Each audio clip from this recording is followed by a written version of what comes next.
What we're looking for here is the precise, the least amount of exercise required. The logical place to start, even if you're skeptical, is with the least amount possible. The logical place to start is not with an arbitrary number like 20, but with the least amount possible. In other words, if one set doesn't work, you can't go any lower to find the least amount necessary. You can't do 0 sets and have a workout. If one set doesn't work, you could always go to 2. But I can save you the time and the headache. I've already worked it out. I've trained over 400 people, closer to 500 people now over the last 4.5 years. 1 set per exercise and never more than 2 sets per muscle is all that's needed. That's just the way it is.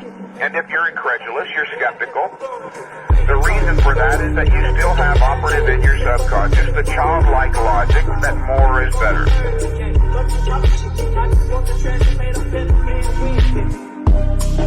And if more is really better, as they imply, then why not do 200 sets? Why stop at 20? Where did they ever get the number 20 anyway? It's literally arbitrary. Remember, science is an exacting discipline. There's no room for the arbitrary in science.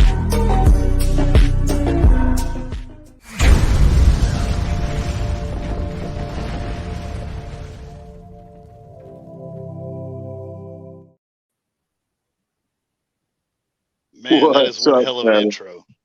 What's up, family? It's nice to see everybody, man.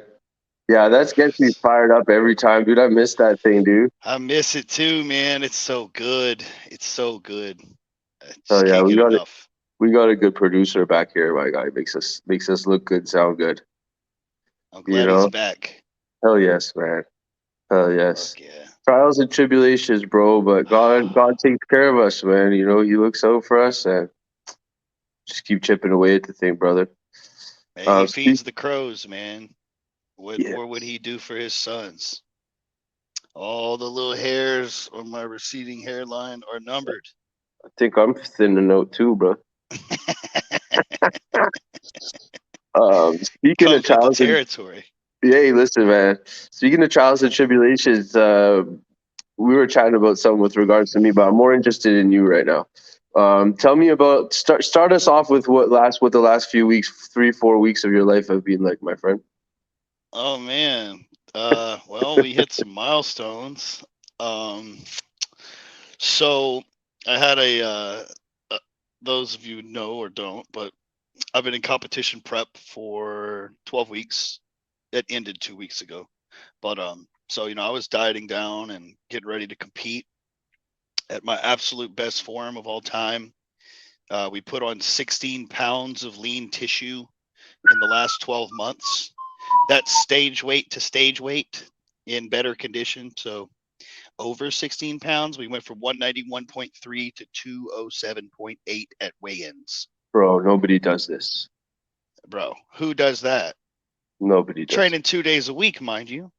Well, actually, why we go put a number on it? We're training the most optimal amount that we should to reap the greatest rewards. That's right. So that's what happened there. So I had a promoter from the state of Louisiana reach out to me, and he wanted me to jump into one of his shows before the main one in Texas that I did last year, which I was going to repeat. And I went and did that one. I looked great. Everyone who sees the pictures thought I should have won it. I ended up taking second in the heavyweight class. Mind you, I'm not a light heavyweight anymore. I'm a full-blown heavyweight. So you outgrew your previous class. Yeah, I completely outgrew my class. I didn't grow to the top of my class. I completely outgrew it. Yeah. And it's 10 pounds heavier than the starting point of the new class that I'm in. Amazing. Perspectives. So yeah, I learned some things from that show, which wasn't my target, but Coach and I did some things that we shouldn't have leading up to that one. So namely, it was not training. I didn't train a week prior to the show. I stayed working, had the cardio in, had the traveling, And what ended up happening is my body just wouldn't fill out. Mm. So I was just eating stupid, retarded amounts of food, man. I was eating a pound of rice at a sitting, and I would fill up and I'd flatten out at about every hour and a half. Now, don't get me wrong. I still really looked really good on stage. I have the pictures to prove it. I looked great, but I wasn't 100%. So moving forward from there, I decided to map my training in a different way. So when I would train, I'd take pictures every morning after, leading up until my next training day. So the first day after training, I would be big as a house, full of shit, huge, little less defined. Second day, less huge, little more defined. Third day was perfect. It was Mm. the magnum opus, the best of all things, Mm. the best of all those areas. So going into the Texas show, man, I went out there a week early and stayed out there, isolated myself. All I would do is eat, go lay out in the sun by the pool, and sleep. Wednesday, I pick up coach from the airport. We train. Wednesday, so Thursday, Friday, Saturday morning when I would compete. We trained the Wednesday, man, and leading up into the show, I just nailed it. I didn't have to eat near as much food. I was big as a house. I was bone dry, and I was able to keep fluids in the whole way. And I absolutely dominated everyone. Everyone Amazing. there, I looked like I was from a different planet. Really proud moment for me, man. Uh, I've been preparing to win the entire time that I've got into competitive bodybuilding, and I almost thought that it just wouldn't happen, but I kept going anyway. But to win in that kind of fashion, it's a phenomenal feeling looking back on it now. I couldn't That's absorb huge. it in the moment because I was kind of shell shocked. But Yeah. seeing the videos and the pictures now, it's mind blowing, man. What I was able to do, what I looked like up there.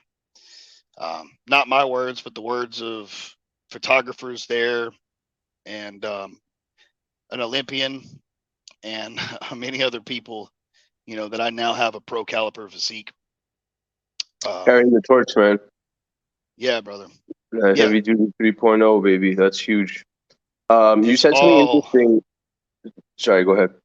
I was just gonna say it's all testament to the system, man. Yeah. I applied the theory at its absolute fundamental level, and I yielded a reward that seems preposterous to the current standards, put forth in this industry. As a guy with 10 years of experience under his belt already, it's not like I just got on PEDs this year. It's not like I just started training. No, all those things had already been in place and been used. But heavy duty 3 being implemented, game changer, man. Yeah, dude. Totally changed the whole spectrum. Yeah, dude. You said something interesting about that sort of hour and a half, like you'd fill up and flatten out, fill up, flatten out. I don't know that that's uncommon, with guys that are carrying that much mass. Like once you hit a certain threshold of mass, I think, like lately, like we're in the season, right? So there's multiple people. Well, there's multiple shows going on all over North America and the world right now, and I follow a few guys that I really enjoy. Some guys locally, especially I'm in Ottawa, so we have a really crazy good scene. Yeah, y'all Um, do. Canadian yeah, bodybuilding scene is huge. yeah, we're very lucky there. We got two. Obviously, we have Mr. Olympia, and we've got some other serious pros, Ian Valier, and my personal favorite is the guy that I met. We used to be neighbors. Uh, Joe Seaman, and Oh, yeah, he, yeah, yeah. yeah, he's got one of my favorite physiques, and he's got his pro card and all that, but he had a little trouble with that at the New York Pro, where he flattened out. They made them wait or some story like that, and he like flattened out after an hour and didn't look the same, and it was quite significant. He showed the pictures, and it was like crazy.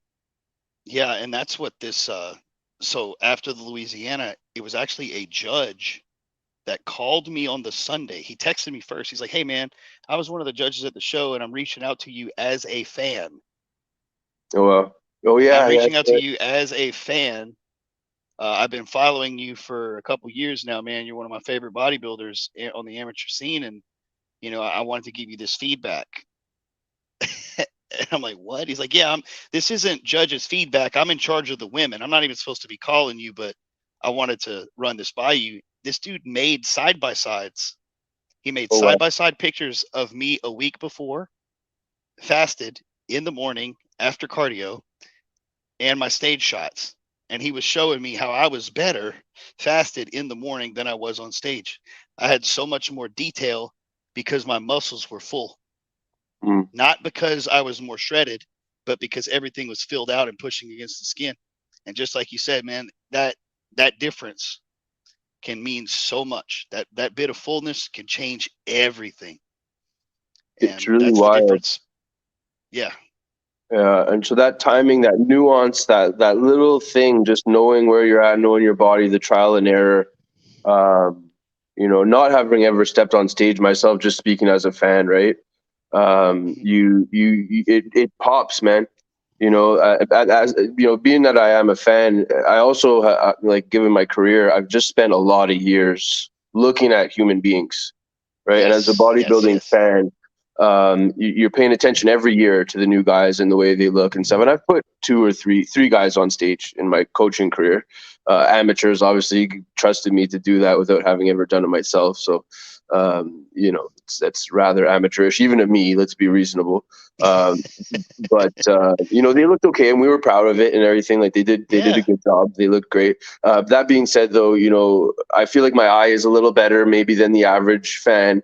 And even to me, I was shocked with the nuance. Man, when you're that lean and you're that close, and in the context of it being competitive, so every detail like that is so important. It's so nuanced because, I mean, it's competition, it's competitive. So every aspect is ultra scrutinized. This isn't just, some good looking guys in the gym. This is fucking, you're trying to be 100% your best. Yeah. And 10% means a lot. Yep. 10% can mean so much at that level when you're pushing for that. In my comment to as to why this is a common thing, in regards to that flattening out issue, what I figured out is that, to kind of summarize it, everything should revolve around our training. Mike taught us this, that everything is dependent on our training, and our training dictates everything. And I think that, and this is the case for most guys, when they get into peak week or the week leading up to the show, they change everything. They change so much.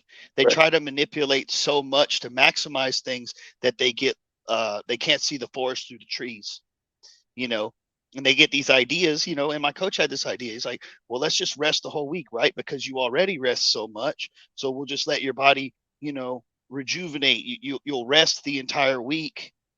And then we'll just start the drying up and the carbing up process around Thursday or Wednesday. We'll just fill out into the show. We'll walk on and everything will be cool. Well, by changing that variable, every point that was leading me up to get there is now null and void, because we're doing a completely new system moving forward into the peak week. And that's what happens to all these guys.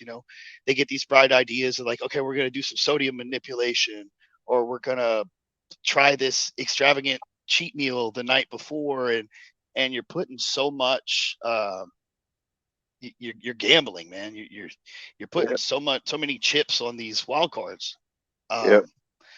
And I would just say to everybody, just playing it safe is the best. Revolve it around your training.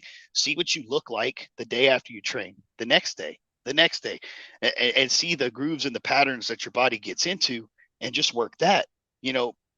I was dry and lean enough, like the judge showed me, in the morning out of bed after getting off of a treadmill for an hour. I was ready to get on stage every morning for 3 weeks leading up to that show. Yeah. And we decided to change all these variables, and it absolutely screwed us. But when I didn't do that, and I just ran everything par the course, just train. Yep. Train high intensity, baby. Train on the Wednesday, walk in on the Saturday. And everything I was able to do to peak for that show was ultra conservative. my carb loading wasn't extreme. I didn't have to cut water out at the end. Now that could be said, a lot of guys are going for the extra percentage points. Like we talked about, they're gambling on these wild cards. And then I would say a lot of guys too is they weren't necessarily ready when they got to that last week.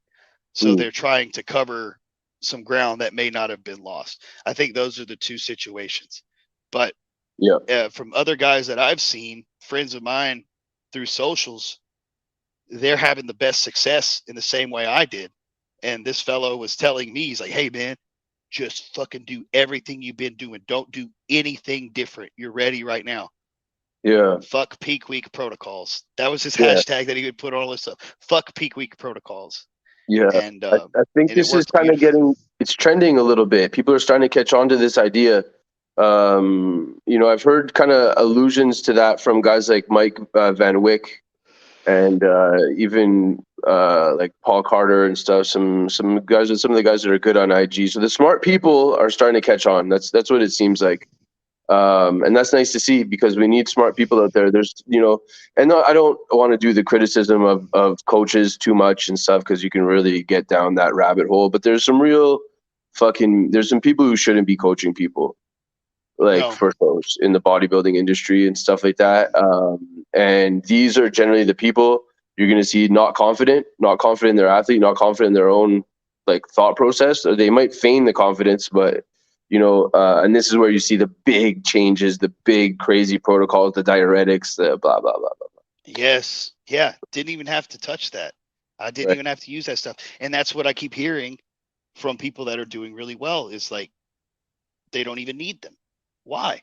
Because the whole reason that people are using them is they think they can dry up fat because they weren't even ready to begin with, and then there's a lot of things that come into it. We're big on systemic fatigue and recovery. A lot of people are over dieted so long that their system has crashed, and it just can't catch up. It can't perform the biological functions as it would need to because it's already so taxed. I give the example to my clients when I'm teaching the theory to them is that just to look at the body like a car factory. If I got to take all my guys out of the upholstery department and put them into welding chassis together, there's no upholstery that's going to get done. So everything needs to stay in its own lane and you can only take so many orders for each section of this factory. And I think that's what happens to a lot of guys. For instance, for this prep, man, I was able to eat way more food than I did the last prep simply because I have so much more metabolic tissue now. But I had carbs in every meal. There was no low carb days. There was no zero carb days. There was only training days where I had a massive amount of additional carbs and I had a good baseline. We let my extra activity burn my fat. We didn't have to starve my body. And I think that's the thing we're seeing with a lot of these guys, like you're talking about, these intelligent people, these intelligent coaches. They are keeping their athletes, for lack of a better word, just healthier leading up into the show. The body's able to do what it needs to do. And you get better reactions for everything that's added in. They don't need to use diuretics. They can keep fluids in. They don't have to manipulate sodium. If anything, they just use more, which is what I was doing. Just putting way more salt on my food, not taking it away. Let the body's processes do the work. Yeah, man. Yeah. All this stuff is, I just always go back to Mike. Because Mike taught us to be rational and to be logical. Well, what is irrational? Irrational would be doing a bunch of different shit leading up to a show than you did the entire prep. That's irrational. Wildly you don't even have a irrational, basis as to why to do it. Again, and then another thing, recovery, systemic fatigue, all those things are brought to light with heavy duty training and you can apply them across the board. If I'm only needing to train once every, 6 days or 5 days, then my cardio sessions aren't going to be the beat down they would be if I was trying to train 4 to 6 days a week. I'm able to perform my fat burning function through activity. I'm still eating a lot of food. I'm not starving myself. Therefore, I'm getting all the micronutrients. My metabolism's still high, et cetera, et cetera, et cetera. It's this thing. there's a revolution happening, man. We're part of it for sure with what we teach. But like you said, across the spectrum, there are intelligent people that are showing that the intelligent way is triumphing. You know, it's really yielding those kind of results. Yeah, and As it not would. overthinking things, not Right. overacting, not too much. Less is more, right? So I think a lot of what happens too is people underestimate the impact of the proper dosage of exercise. When your Mm, training is dosed out correctly, the impact of this is very significant. When it's dosed out incorrectly, like as in way too much, right? Your peak weeks, like you're spending that time recovering from having been overtrained rather yep. than actually leaning out, actually filling out day to day, right? So your glycogen comes Yes. up and down in its normal cycle, your sodium and electrolyte, processes happen normally on their normal arcs, and you get your normal stimulus. What could be more rational? What could be more rational than that? Yeah. It's brilliant. Yeah. I love it, man. I And then love what would it. be the body's response if it's at this quarter, we'll just say homeostasis, for lack of a better term for me Yeah, right now, because yeah, you've been peaking the same way. You've been doing all the same stuff leading up to this week. So you're at like a homeostasis. yeah, So if you wanted to add a little bit more, you could actually judge the response you're going to get. Whereas if you were just beat down and run into the red, and you start throwing, Hail Marys at it, trying to right, get it to wake up, you don't know what's going on or even right. what's going to happen. Yeah, seeking the homeostasis rather than being in the homeostasis. Just two very different things, right? Yeah, Man, 100%, man. yeah, dude. 100%. Yeah, and then This is very you interesting. talk. Yeah, and then you talk about the nuance of the look, right? And once you're dialed, that's when you start to see that hour to hour, those tiny little changes. So where is the actual refinement? It's in that very detailed nuance. And so Yep, that's how you know you're ready for your show, right? man. That you're not panicking in terms of like, do I look right or not? It's like, did I nail the timing? Like hour to hour, Yes. right? That's so cool that you brought it there. And like my coach Phil, this is the first time we ever been in person. And this guy, oh man, Philip Murciano, Philly Marinara on Instagram. This dude is a savant when it Shout comes out. to the human body and the nuances. Like he knew we were dialed in. He knew that the system was perfect. Once we fixed that hiccup, we knew when we needed to train, it was Right. on. We got back to baseline, like fuck it. Keep the GH in. You don't hold water on it you don't hold water on it anyway. Why would we take it out? I'm sorry I made you do that last time. It's just most people hold water, but fuck most people. I'm looking at your body. You don't hold water, you're dry. Keep it in. Yeah. Why Yeah. take it out? And we train and like you said, man, it's every hour. He'd make me eat. I'd lay down, put my feet up, get up, pose. He'd take pictures of me. He'd look at him. He would decide what I ate. And it was just, he would watch me change by the hour and he knew exactly what he was looking for and what he wanted out of it. And he would get it every time. And me, I'm stuck in my head, right? Like you said, am I ready? Do I look right? And I'm telling him, oh, Phil, I don't feel like this is where I want it. And he's like, Yeah. Phil, you have no idea what you look like right now. Yeah. You have no idea what you look like, man. Just go lay down. And he kept telling me that for 2 days. And I Nice, won the whole man. thing. And he's like, I told you, you had no idea how crazy you looked up there, man. He's like, you're so freaking 3D. He's like, everything was popping, bro. Your shoulders and chest. And bro, you look nuts. You look stupid. Then when you turn around and hit that back double bicep, bro, the people in the crowd were gasping. He's like, he said, when you walked out for the relax shots, the guys in front said, oh yeah, that dude won already. Just the There you quarter go. turns. They just walked There out you for go. the quarter turns, man. But yeah, Yeah. it's like that. It's like that. When you're ready, you can walk it in every hour or 2 hours, Yeah. just like you said. Yeah. And I think when you get to the highest levels, you get to like the Olympias, the big shows, people, I think a lot of what's going on stage is lost on people. You can have guys that achieve what you achieved in terms of the quality of their look, right? Placing 8th, 9th, Oh, 10th. yeah. You can have guys maybe miss it a little bit. Like I know Ian didn't do as well, and I think he ended up 6th in terms of what he projected. Right. But, you know, like again, recently his look has improved again, right? He's gone back to the nuance. And so like there's like top 4, 1, 2, 3, 4 guys, all those guys are dialed. They achieve that top level look, right? So now you're comparing apples to apples when they're up there, Yes. right? Yeah. And so a guy can miss, right? And place relatively high. A guy can nail it and place lower than the guy that missed at that level. But At those that first level.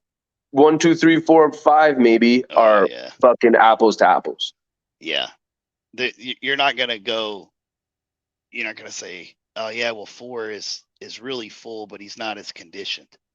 It's like, nah, they're all full in condition, bro. They're all huge. Yeah. They're all bursting at the seams, and they all have striated glutes. They're all inside out. I just want to say this: like, people will knock somebody who takes 8th at the Olympia. Oh, he fell in his placing. He took 8th or he took 9th. Get out of here. That's 9th best on the planet. Yeah.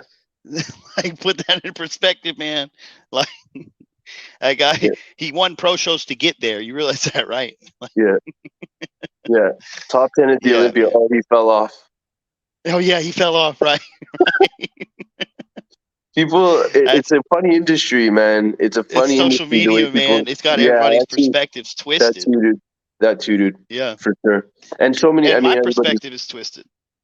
Well, yeah, yours yourself is you're too close to it, Yeah. right? And then Yeah. the frames that people are looking at, the fans are looking at it from like strange frames, and I really do. I think it has to do with like the lack of popularity of the training process that we apply and the kind of prep process that we just discussed. Just the sensible approach is not widely understood enough. The wild ass fucking off the chain shit is like prevalent, right? And then people It's are filtering through their armchair quarterback analysis. Right. It's prevalent because of the prevalent mentality. And the prevalent mentality in bodybuilding in the industry is the scratch and claw and fight for it, and I'll get what I want. It's the hardcore approach. Well, like, embrace the suck, go when you don't want to.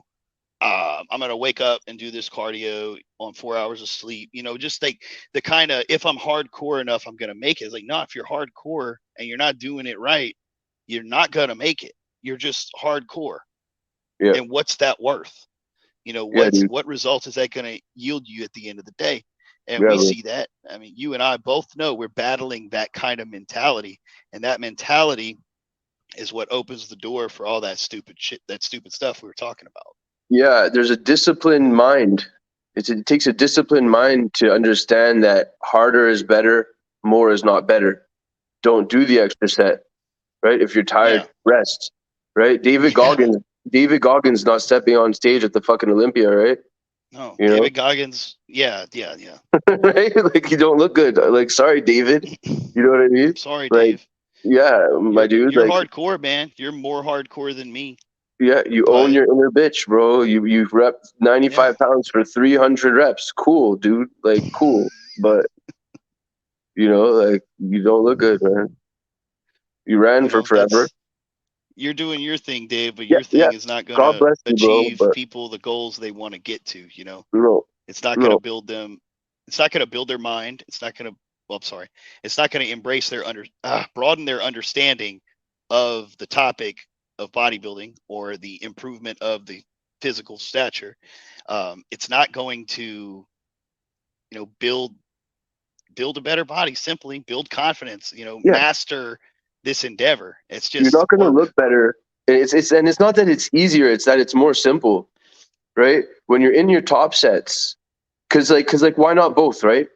Like, you don't have to never battle your inner bitch, Dave. Like, he loves to talk about the inner bitch, right? It's like, you're in a fucking top set, bro. It hurts. right? Ooh. Your ROM is starting to fall off. You're pushing. You got to know. You got a drop set coming up. You have some what got some guys like force reps, whatever it is, right? Partials. It's burning. It sucks. Those are the moments where you're battling your inner bitch. The Well, rest, confession. yeah, The rest, go ahead. the rest is reserve is be reserved, be conservative, Mm, right? Less is more, harder is better, right? yeah, like the meme the old boy made. He chopped up one of the previous casts we did. Where I said that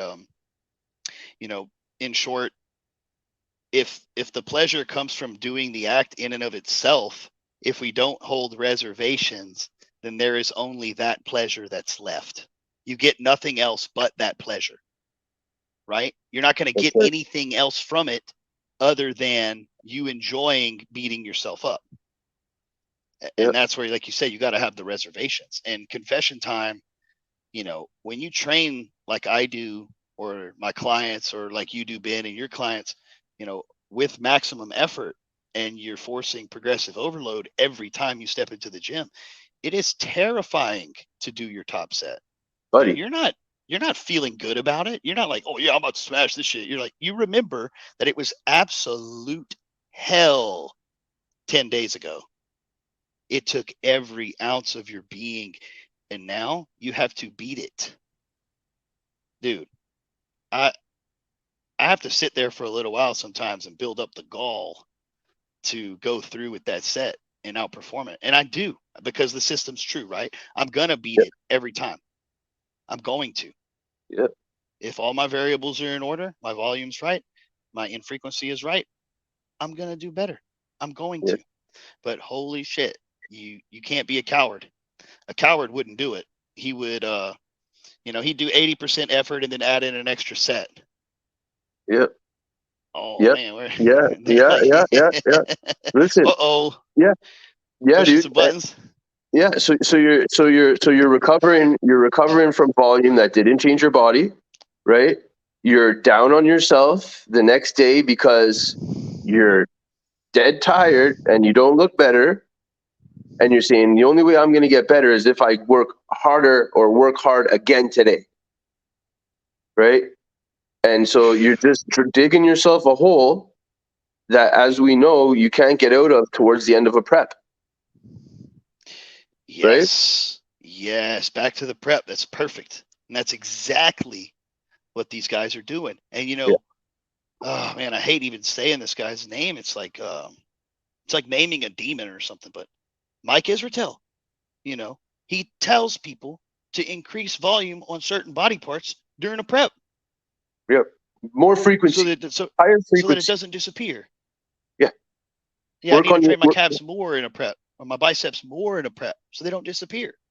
It's madness, man. Yeah, you just dig in the hole. Then you got to do the cardio too. Yep. Oh, Yeah. Yeah. I don't miss that shit. And then we're talking about, and at the same time, he's saying 3 RIR, right? So then it's like, which reps did you perform that day that changed your physique? Right? But you have to recover from all that shit still. Right? So where did you hit the button? Where did you go and press the mechanism? You didn't. And then you're back in there the next day. And you're back in there the next day, and back in there, and back in there, and back in there. And by 10 days out, what are your fucking options? Yeah. So then your coach, has his Throws the protocol. kitchen sink at you. Yeah. Yeah, It's yeah, like, oh well, yeah. shit. We got to unload the kitchen sink now. Yeah, and we've all heard the kind of the justifications, the mental gymnastics of a coach in that situation, trying to tell his athlete why he's doing what he's doing, and reassure him. What did Philly tell you? Go lay down, Bill. Yeah. Go have a Basically, nap, like, big shut guy. up, dude. Just go lay down. Just go lay Yeah, down. Little side note, like, for those of you who don't know, Phil has been in the bodybuilding scene since he was a teenager. He watched his uncle give Kai Green spot injections before he turned pro. Phil has been around some of the greatest athletes in the IFBB. He's been into bodybuilding forever. This is his life. This is his things. Like, this guy is good. This guy is really good. It's funny thing being a coach, man, because you know, like those who can't do teach in a lot of senses, you know. But then what's the difference between a good coach and somebody who's making up for some sort of like past personal trauma? You know what I mean? You didn't make your potential and you feel like you have to make up for it. You didn't get the recognition you felt you deserved and you feel like you have to make up for it, right? That Are happens a you lot. There's a lot of are you ego. talking about Phil Viz? I'm not speaking to anybody specific, you know, but That's Phil Viz, man. Phil Viz does that. He posts throwback pictures of every time he took third at nationals and tells you this big long drawn out story about how it could have been better and where he messed it up, and then he manages to spill over all of his guys on stage so that he gets the nickname of Spill Viz. And somehow this guy charges like $400 to $600 a month for his clients, and he gets these pro guys under him for like a month or two, and then they just leave. It's nasty. It's that's not nasty. fun to see. It's not fun to see, you know. And so then, like, you know, a coach is a coach. That's what, you know. Wayne Gretzky, Michael Jordan, these guys didn't step behind the bench. They were performers, right? The type Yeah. of genetics that you're gifted with that make you a great bodybuilder don't necessarily make you a great coach. So then it comes down to the motivation of the coach, right? And their vision and their personal honesty, their ability to apply rational thought, right? Their distance rather than their direct investment, right? You know, if you can't see the forest for the trees, everybody needs a coach because you can't. But if your coach also can't, ugh, now we've got a problem, right? Yeah. And this goes from like you could this set goes for coaches in all anything that could be coached, right? So you 100%. know you get a really great coach, and I'm not necessarily talking about myself, but that's all I am in terms of Right. that's a really great coach. Right. You're not an I, athlete trying to be a coach. That's no, what you are. It's just a coach. That's all yeah, you've ever done. That is your mastery. That is your craft. that's right. Is being the coach, running the experiments, running the analysis, um, getting the feedback, running it Yeah, again, manipulate this variable. yeah. Um, Prescribing, yeah. measuring out dosages, you know, Hmm. this type of stuff. So prescribing, I'm not a doctor, folks, right? But you understand the context. You know, so like I was in a chat the other day, and the guy was like, whatever, won't tell the whole long story, but he's like asking me like what my numbers were and stuff. It's like you said you had 15,000 hours experience. Like he posted a picture of me that I had posted before, and then he's like, "What are your numbers?" And I'm like I indulged him because like whatever, but it's like, man, you don't understand that 15,000 hour number actually means. Actually means, yeah. And some guys have that number. Like I'm not bragging, you know. Some It's people put, worth way more than an 800-pound deadlift, yeah, I mean, because yeah, there's a tier of individuals that could perform an 800-pound deadlift and not know shit, and they can do it because they're genetic freaks on drugs. this is the That thing. doesn't add merit. That's called an appeal to authority, and we don't do that. That's not something we do to validate our thought process. Yeah, like and so you know, I am gonna like you know, post physique is real. If you look good, bro, Yeah. you know, I like listen. God, hats off to you. Like you've done some good things. Like I'm gonna listen. My ears are wide open. You pull 800, bro. I'm listening. You know what I mean? But that doesn't necessarily mean that you're going to be that you're correct. You know what I mean? And Right. again, because coaching is a discipline, pulling is a discipline, powerlifting is a discipline, bodybuilding is a discipline, martial arts, you know, is a discipline. Whatever it is, your discipline. You can tell the good coaches from the bad coaches. You know what I mean? And that goes into the intention behind the 15,000 hours, or the 10,000, or the 8,000, or the 5,000. What were you thinking? How were you trying to approach it? Right. So, you know, all that to say that, you know, a good coach, man, is absolutely invaluable. And a bad coach can absolutely tank your shit, I you got a know? story of that one too. Yeah. I talked earlier about the mentality that is prevalent in the industry and how that is the enabler of all the stupid shit.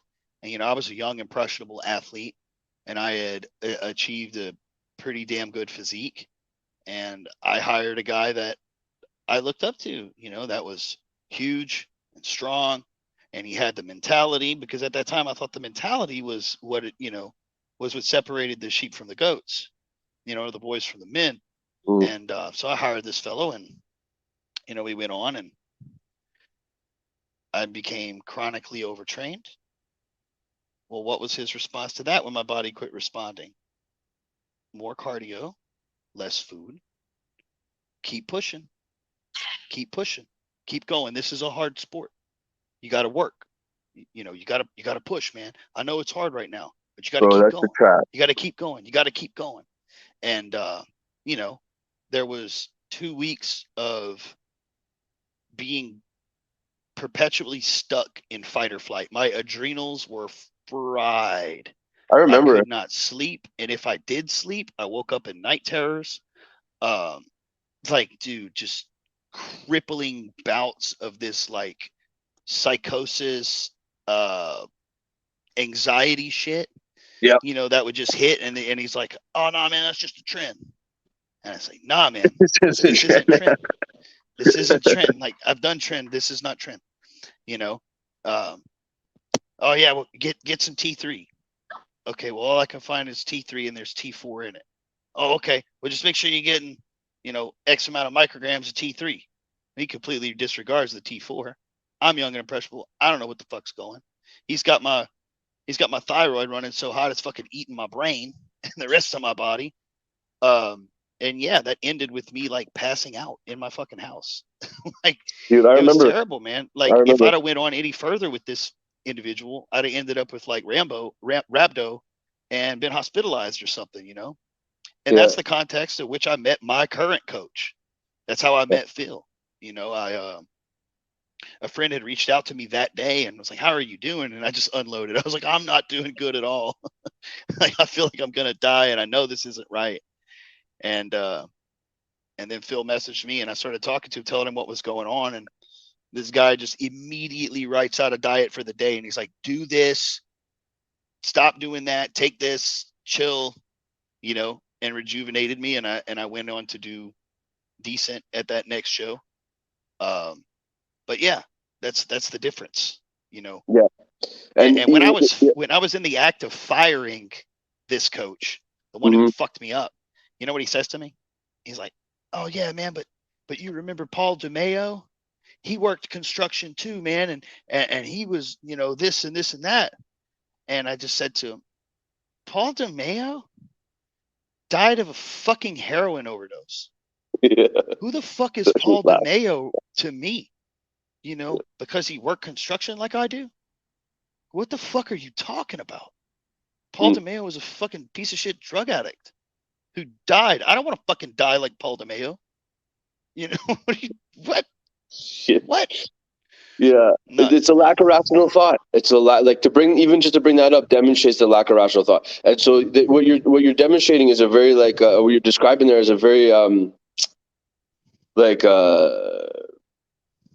niche experience, niche example of what like most average people go through, like Gen Pop people, when they're dealing with trying to train 3, 4, 5 days a week, right? That they start to get these types of symptoms over time. They like what is a plateau, right? Your body stopped responding, right? So how long does it take the average person to hit a plateau? Well, like plateau ends in a cliff. Yeah, keep that in mind, guys. Yeah, you're the out the plateau gym. ends in a cliff. You're out of the gym. That's what ends up happening. You pull it. You tear a pec. You pull a hammy. Most new lifters don't tear pecs, but they pull a hammy, low back, neck. That's what you see with Gen Pop, right? They're not strong enough. They didn't get strong before they started hitting that level of volume.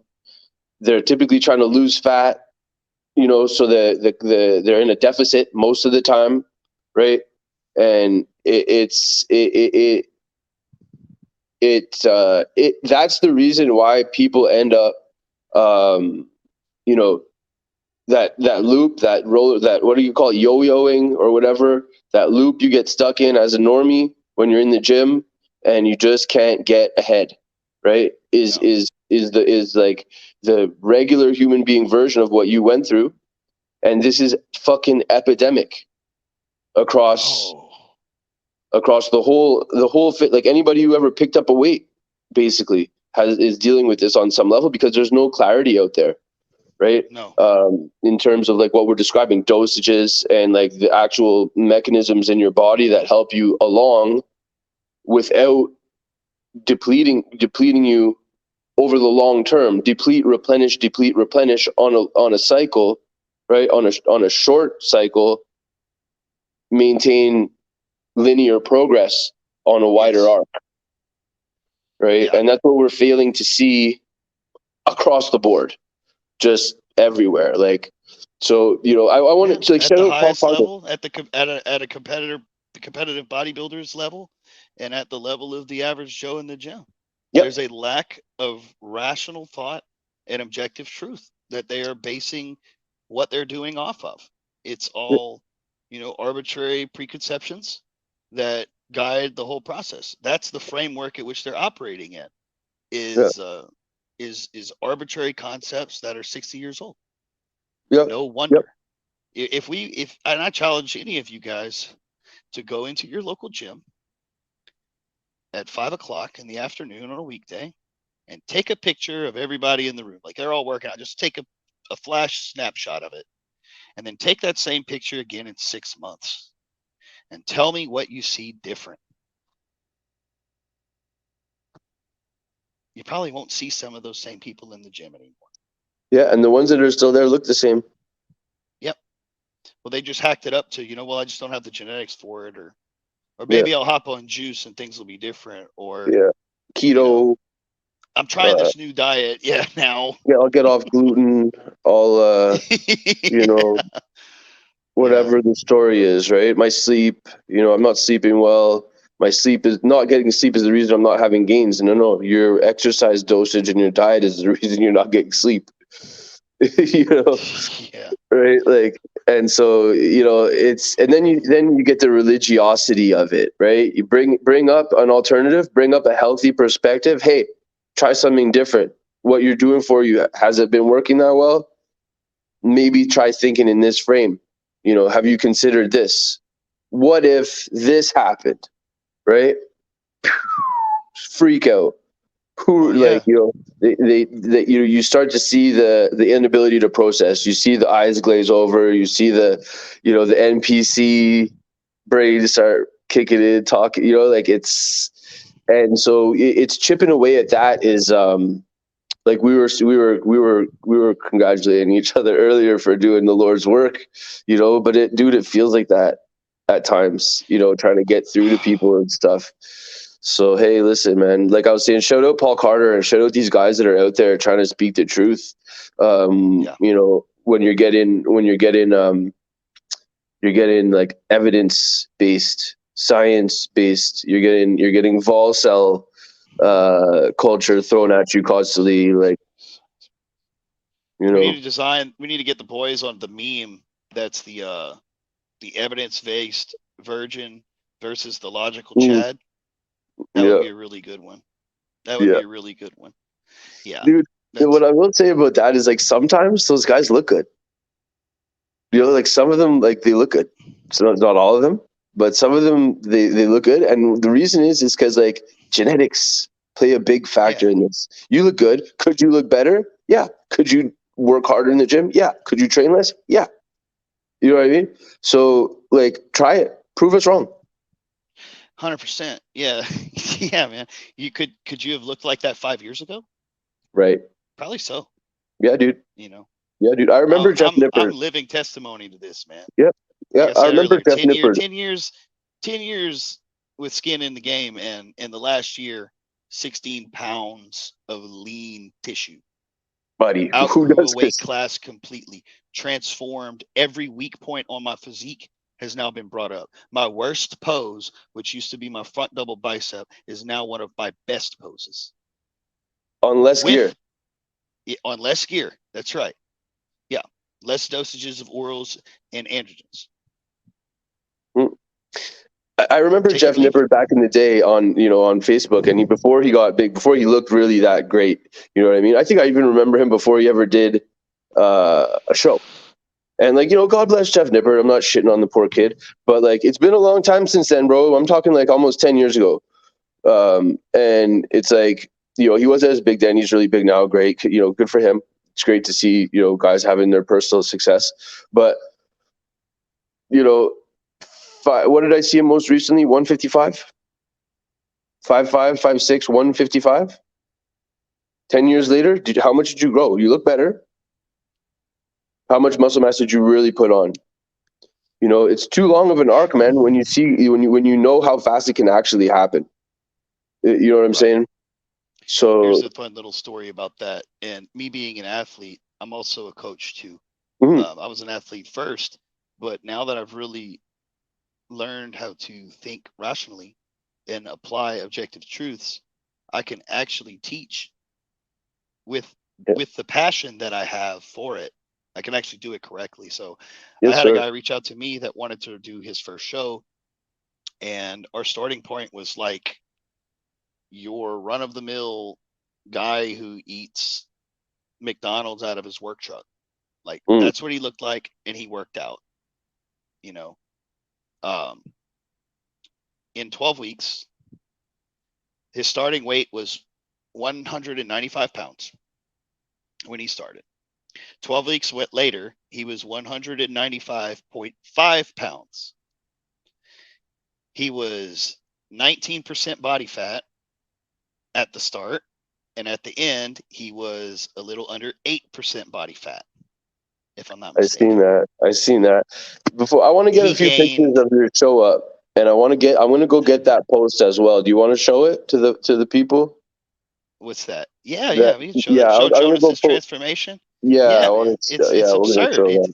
Yeah, it's shifting the guy to a high carbohydrate diet and putting him on a heavy duty training system, and he understood the theory. I taught him the theory and then showed him how to apply it, and I made the adjustments for him as needed, especially with his diet and nutrition. But we went from a moderate carb to carbohydrate diet where he was eating a lot of added fats and throwing in all this bullshit, this fad stuff. And I just put him on a straight high carb diet, gave him a heavy duty training system. And in 12 weeks, I don't remember exactly the number, but maybe it was 21 pounds of fat lost and 19 pounds of muscle gained or something absurd like that. He weighed more than his starting point with 10% less body fat. It's crazy. And that was a dude that wanted to do his first show, and I just used the knowledge I already had. It's not like I'm some prep coach or anything, but it's a testament to the system. This dude grew every week in the prep leading up to the show. His first 8 to 10 weeks was pure body recomposition, just growing like crazy. It's fucking awesome, man. Oh, Ben must be pulling up the post or something because he's frozen. Yeah. I'm just going to grab some stuff here. Keep talking to the folks here. We're going to pull it up. I think you have that that image. I'm going to keep going to grab some stuff. Yeah. Zoom in on that fucker. So mind you too, I don't like these machines because I feel like they're not super accurate.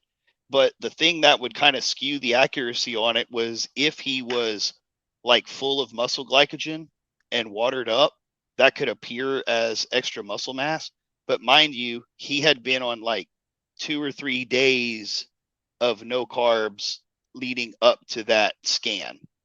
So because I had to do some shit, I had to push him really hard toward the end because he just didn't have the metabolic tissue to support getting shredded like I can eating a lot of food. So there was a certain point at which his body quit responding to what our primary stimuluses were, and I had to just I had to punish him. He had to feel some suffering. But yeah, that's pretty nuts. Let's see what's it say here. Yeah, the circles is when we started together. So that's 195 to 195 and a half. I think the second number is skeletal muscle tissue. I think so. That would be 13 pounds. I think that's what that is. And then you got 19.4% to 8.3% body fat.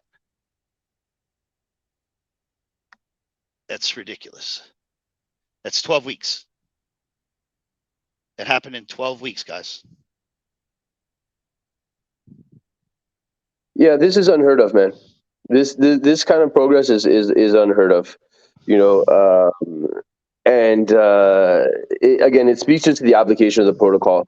The guy, and I've seen, so somebody else I'll shout out, and I don't know that he actually uses that similar protocols to us, but somebody that I've seen with this level of sort of turnaround and with the same speed and stuff as a coach is Paul K. Barnett. Do you know? If you heard of Paul Barnett, yeah. So he's doing some fast turnaround stuff with people. It's very impressive.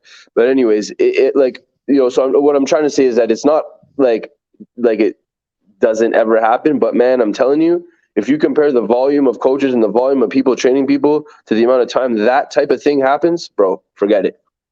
Single digits percentage of the time.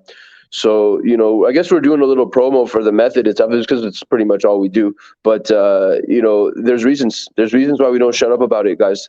And it's because there's one way to make it work and there's a million ways to fuck it up.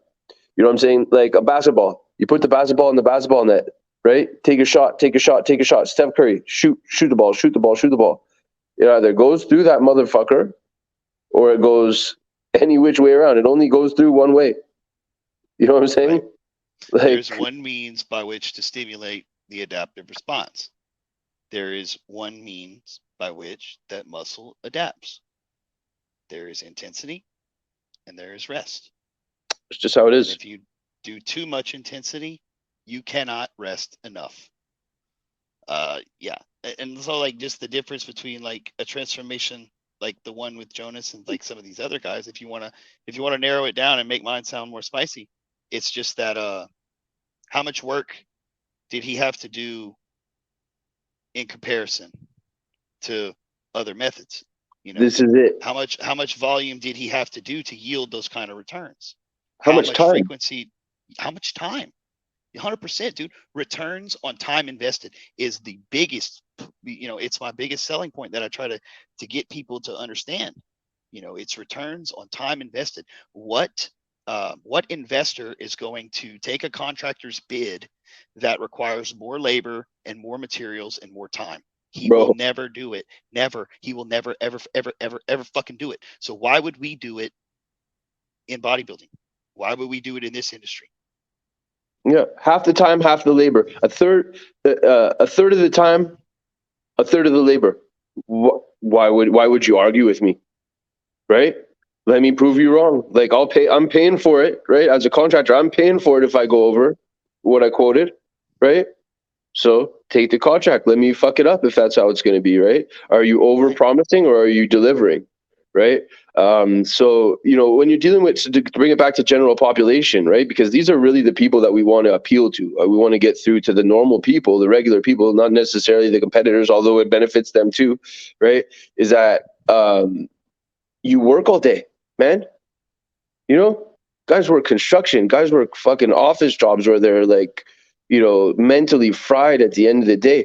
A heavy duty style workout lasts you 2, 3, 4 days in terms of dosage, in terms of the impact on your system, right? As you stated, right? Your third day is your best day, right? You're still vibing off that workout. Your body still feels good. It's recovering. It's got all the benefit from the dose, right? And then you're back in one more time that week and maybe 4 days later. So it's what, 3 times in 10 days? 3 times 14 11, days? 14 days Yeah. is how my system comes out for me. Yeah. That's it. And you're feeling good the whole time. You're not feeling run down. You're having linear progress. Why would somebody with a family, right, with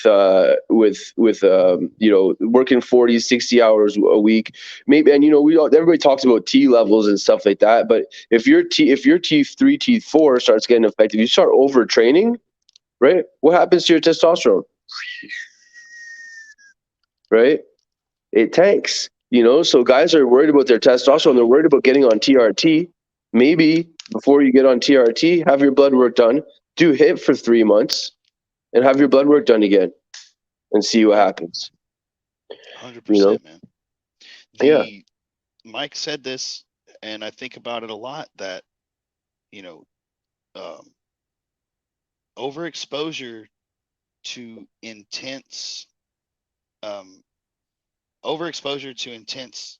activity can be deadly. It damages your system.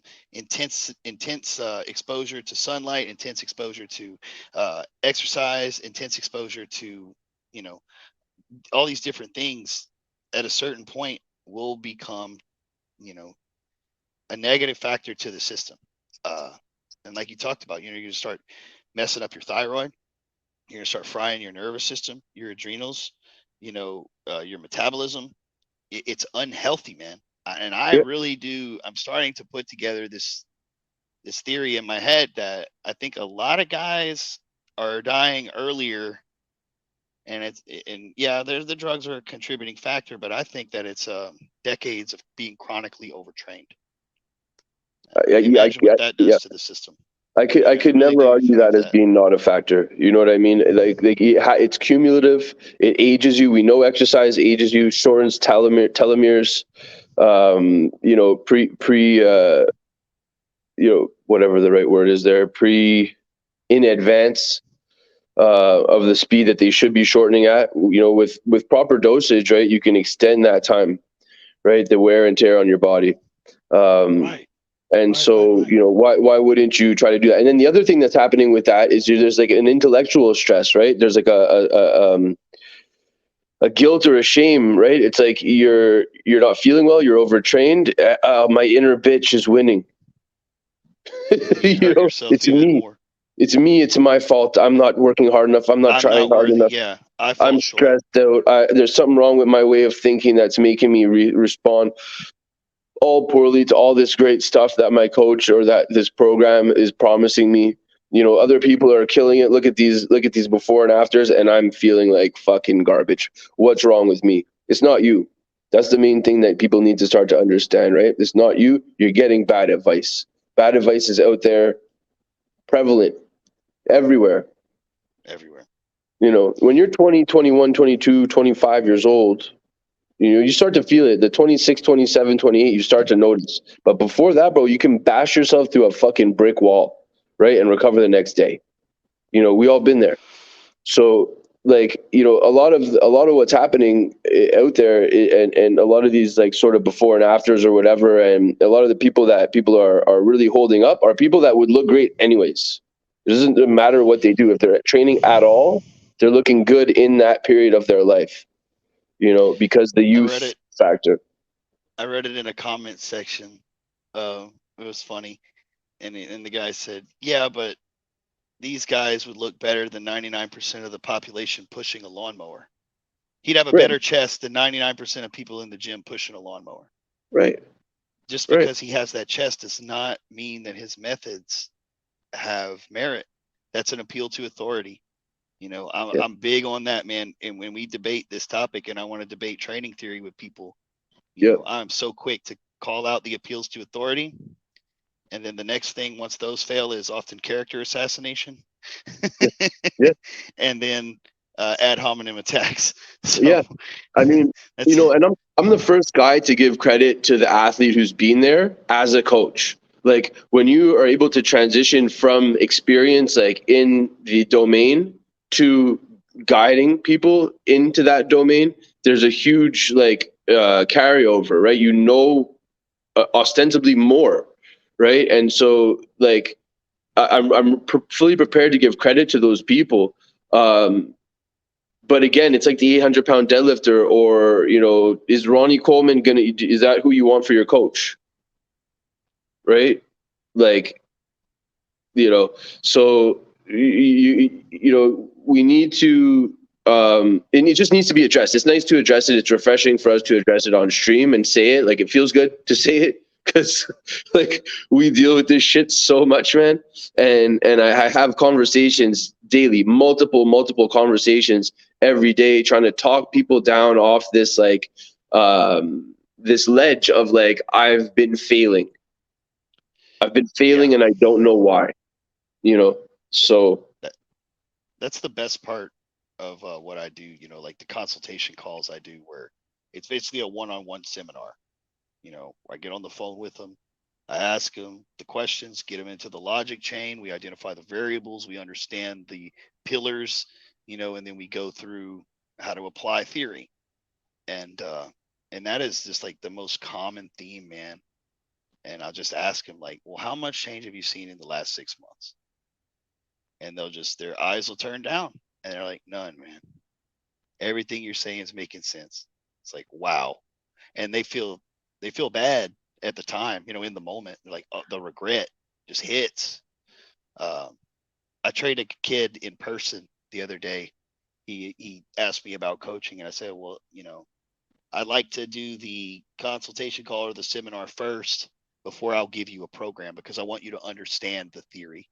I want you to know why you're going to do everything you're doing moving forward. And more importantly, I want you to embrace it totally, because it's true. So I want you to have that opportunity to ingest it. And I said, well, look, man, since you're local, just meet me in person and I'll train you and teach you while we train. After the workout, I'm making my little protein shake with my carbs at the water fountain. And I just jokingly say, hey, man, you learned anything today? And there's silence. And I look over from the water fountain. I look at him and he's downcast. And he's got kind of like a sad look on his face. He's downcast, but serious, but sad. I was like, what's up, bro? He's like, yeah, I learned that I've been wasting my fucking time. Poor bastards. Whoa. Yeah. Whoa. It's heavy, man. It'll change life. It'll change your life. Hey, yeah, like you get on my dude. I've been doing this a long time. I've been lifting weights for forever, and you tell me once in a while, man, and it's actually for me, it's refreshing to hear. You tell me I'm mailing it in, right? You call me right out. Hey, are you mailing it in today, bro?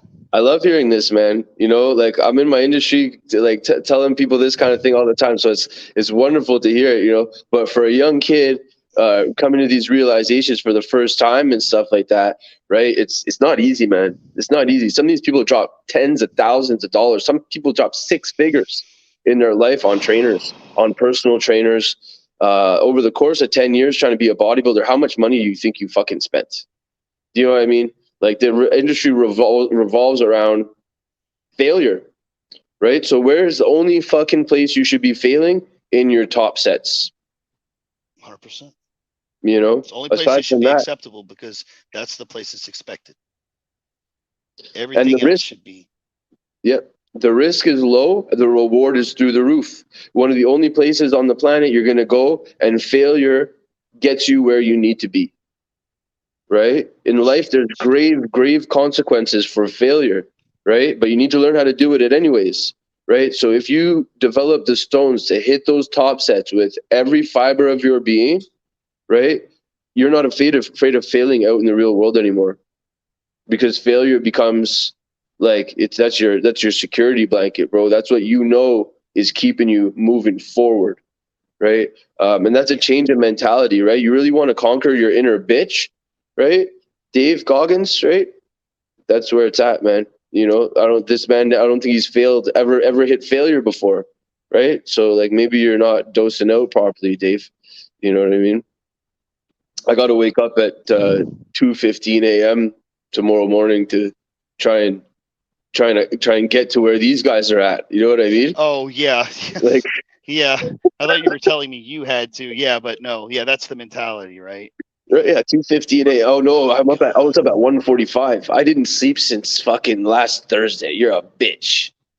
Okay. Okay. I don't know. Maybe let's recover.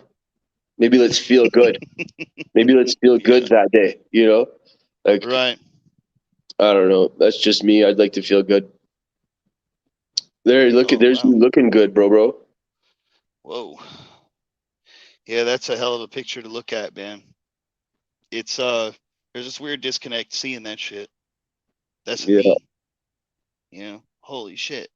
I still hits, man.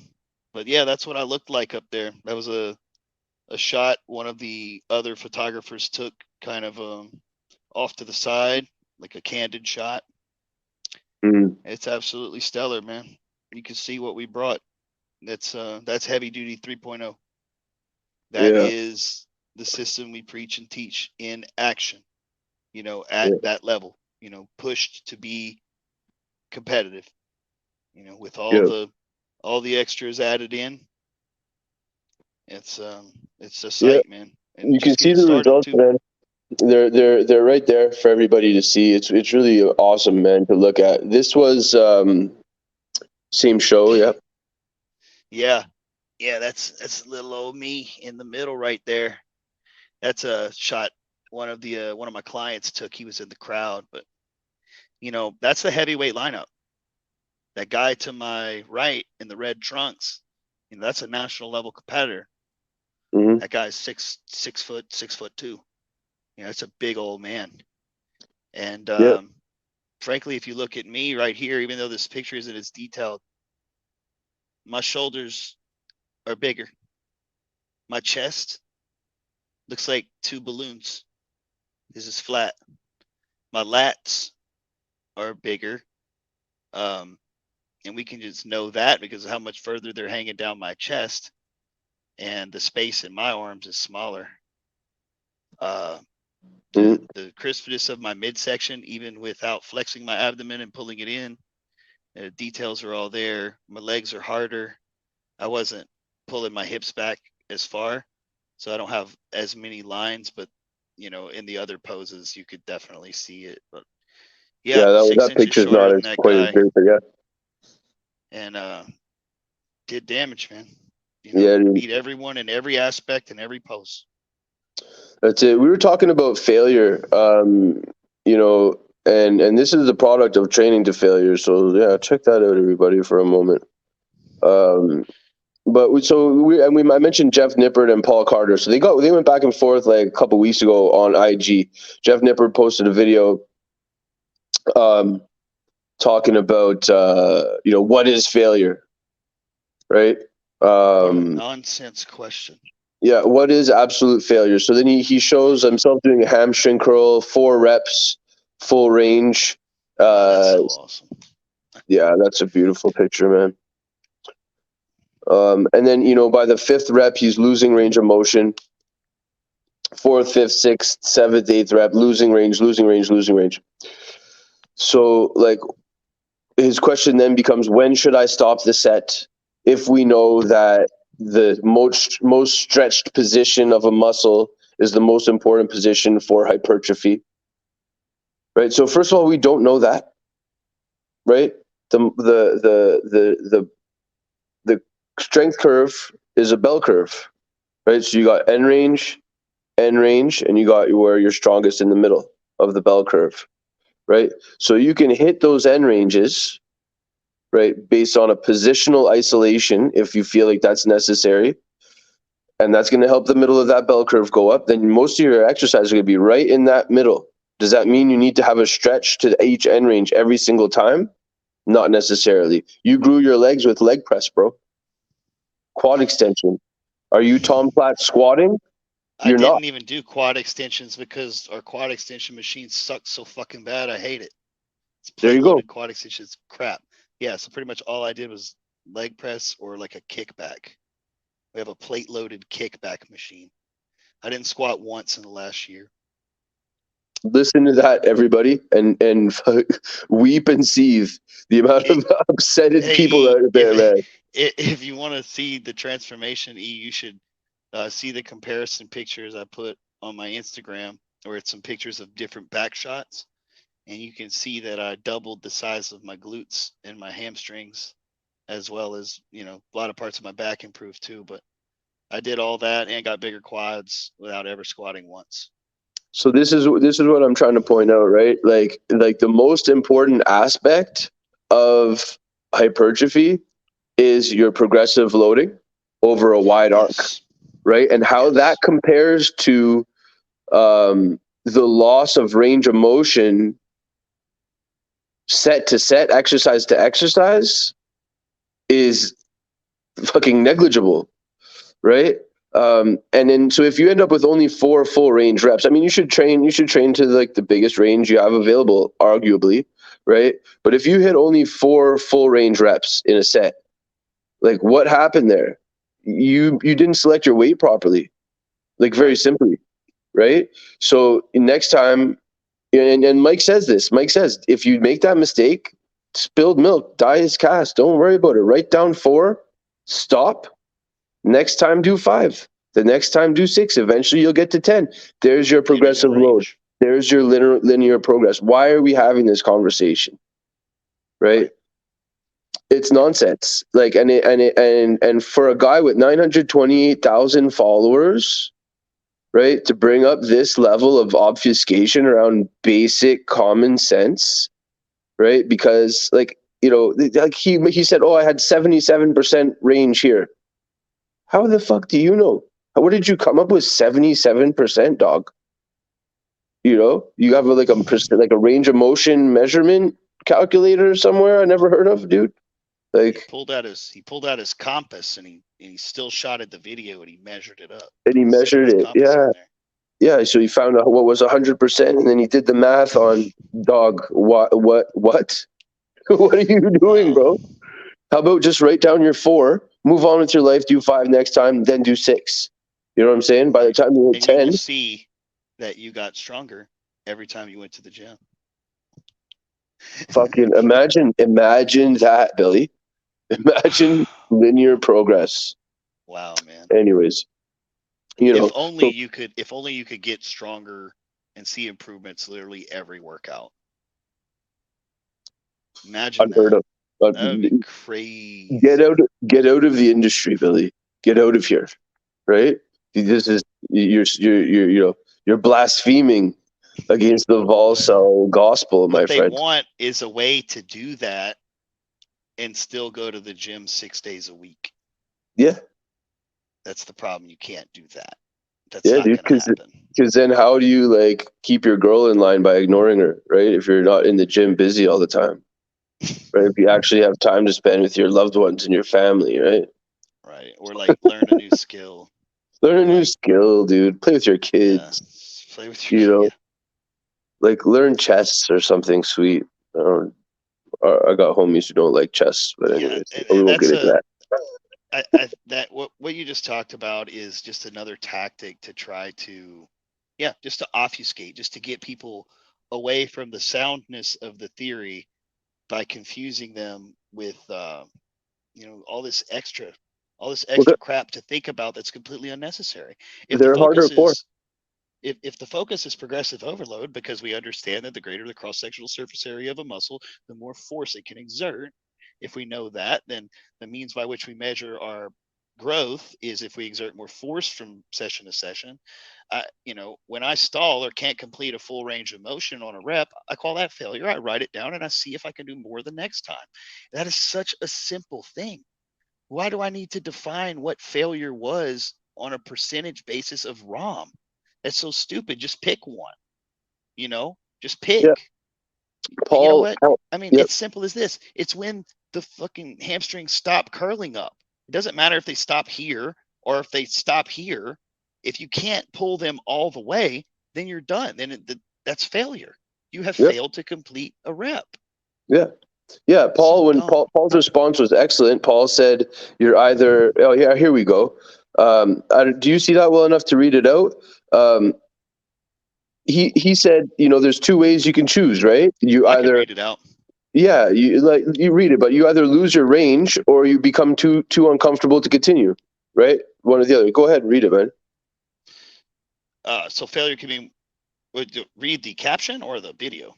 Read the caption. It's probably more interesting for the folks. So Jeff Niptard made a post a few days ago I was tagged in where he did leg curls and continued the set until he could no longer get a significant range of motion. And then he asked what failure is. What would you define as failure in that type of set? So I respond and I'll expound on my response. To start, if we understand that progressive overload is a central key factor in measuring progress, then we need to standardize ROM in our exercises in a specific way. Yes, standardization, consistent, controlled variables to test your experiment time in and time out. That means to me, if we're measuring failure or task failure as an inability to achieve a specific range of motion, then once we are incapable of producing enough force to do that, we have hit failure. Now, if you continue to do partials at that point, clearly it means that the muscles are still producing force and thus experiencing tension, but it has become diminished enough so that receiving the standard or full ROM is no longer viable. And this happens due to fatigue. You can also terminate a set due to other factors like an intense burning from high reps or due to cardiorespiratory demands, like if you're out of shape and trying to do a high rep squat. So in that case, it's possible that you were capable of producing enough force to complete the standardized ROM, but decided voluntarily to stop due to discomfort.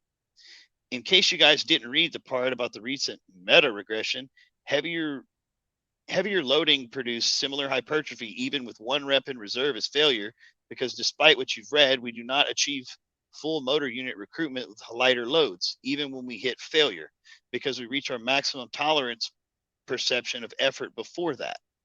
Beyond failure, we don't have any longitudinal hypertrophy data on forced reps. So I can't say for sure that it is going to add a bunch more stimulus, but my gut hunch says no, due to excitation, contraction, coupling failure.